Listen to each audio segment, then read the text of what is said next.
साकोली येथे आंतरराष्ट्रीय योग दिवस साजरा करण्यात आला।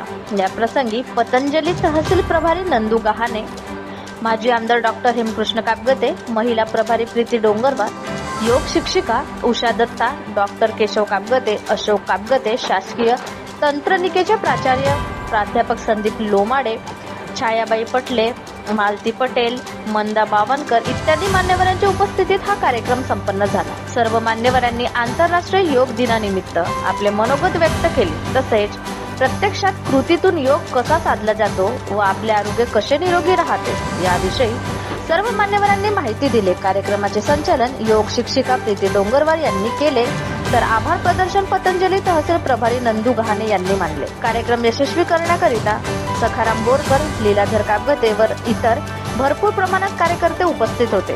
हा कार्यक्रम सकाळी 6 वाजता साकोली येथील क्रीडा संकुल येथे संपन्न झाला व त्यामध्ये मोठ्या प्रमाणात कार्यक्रमाला योग करण्याकरिता कार्यकर्ते उपस्थित होते।